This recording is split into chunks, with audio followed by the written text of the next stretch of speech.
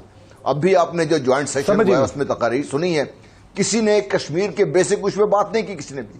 تو ایشو ہمیں اگر ہم اپنی پوری باقاعدہ مقصد ایک اسٹریٹجک ڈائریکشن لے کے چلیں تو مجھے کوئی ایسا خوف نہیں ہے، نہ مجھے کوئی ڈر لگ رہا ہے. ہم اگر ایگزائل میں قائم کرتے ہیں کشمیر کی حکومت کو تو کون ہمیں روک سکتا ہے اس چیز میں؟ کس کا مسئلہ کس چیز کا ہی ہے؟ ہم اپنے خوف میں خود مبتلا ہے.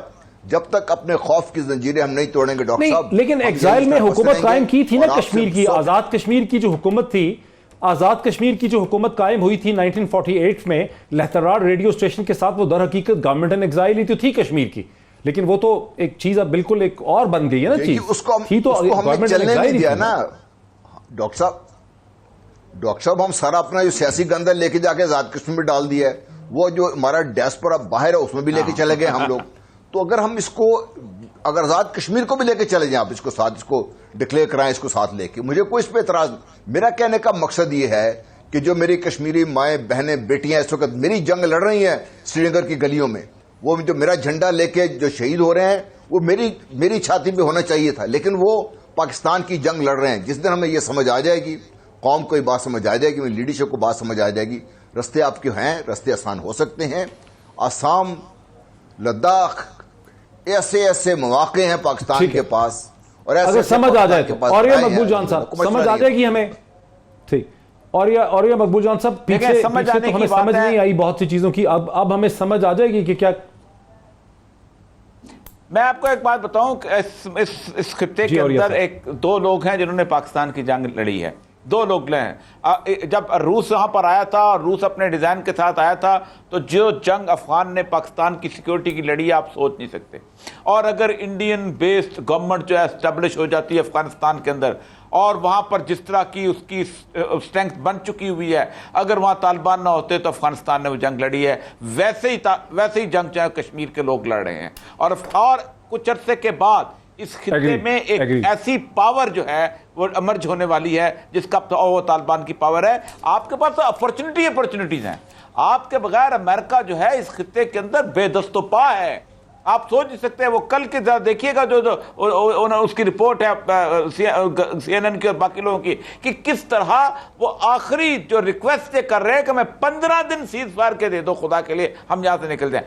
آپ کا لیوریج پاکستان کو احساس ہی نہیں اپنا کہ پاکستان کا لیوریج کیا ہے. پاکستان کی گفتگو کافی ہونی چاہیے کشمیر کے معاملے کے اندر، صرف اس وجہ کہ بتا دیں کہ ہم کیا چاہتے ہیں اور ہم کس طرح سپورٹ کرنا چاہتے ہیں. میں ایک صرف بات کر دوں، سردار عبدالقیوم نے ذوالفقار علی بھٹو کو کہا تھا کہ پاکستان کی سیاسی پارٹیوں کو یہاں مت لاؤ، خدا کے لیے مت لاؤ، تم کشمیر کا کیس تباہ کر دو گے. آج ہم نے کشمیر کا کیس اسی بنیاد پہ تباہ کیا. وہ کہتا ہے ہم کہیں گے ہم کشمیری ہیں اور ہم کشمیر کی ایک وہ حکومت ہے کہ جو ہماری وہ جو ہے وہ بنی ہوئی ہے اور ہم اس کو جسے ایگزائل گورنمنٹ ہے اس کے طور پہ چلائیں گے. آج بھی پاکستان کی سیاست کو نکال دو وہاں سے اور وہاں کشمیریوں کو لڑنے دو جنگ، اور پیچھے سپورٹ کرو. آپ دیکھو کیسے حالات بدلتے ہیں. بہت شکریہ اور یہ مقبول جان صاحب کا، جنرل غلام مصطفیٰ صاحب کا، صابر شاکر صاحب کا، اور اسی طرح سے جاوید جبار صاحب کا. ناظرین، اگر اس پروگرام سے یہ میسج آپ تک پہنچتا ہے کہ کسی بھی ایکشن سے پہلے، اقدام سے پہلے، قدم اٹھانے سے پہلے جو چیز میٹر کرتی ہے وہ در حقیقت انڈرسٹینڈنگ ہوتی ہے. پاکستان کی جو بہت سی مشکلات رہی ہیں وہ یہ کہ پاکستان کی جو پولیٹیکل لیڈرشپ تھی یا انسٹیٹیوشنل لیڈرشپ تھی، اور اس میں فارن آفس الزام سے بچ نہیں سکتا، وہ بہت سی چیزوں کو سمجھ ہی نہیں سکے. انہیں خطے کی اور دنیا کی بدلتی ہوئی صورتحال سمجھ نہیں آئی. جہاں انہوں نے دعویٰ کیا کہ ہمیں سمجھ آ رہی ہے وہ غلط تھی. اگر گزشتہ 10 برس کے انگریزی اخبارات کو ہم دیکھیں تو ہمیں ٹوٹل ایمٹینس نظر آتی ہے. ہمیں کہیں سمجھ نہیں آیا کہ دنیا، ہندوستان کس ڈائریکشن میں جا رہے ہیں. ناظرین، آج اتنا ہی. کل کراچی کی صورتحال پہ بھی بات کرتے ہیں اور ICJ میں جانا چاہیے کہ نہیں اس پہ بھی کل بات کریں گے. کل آپ سے ملاقات ہوتی. بہت شکریہ.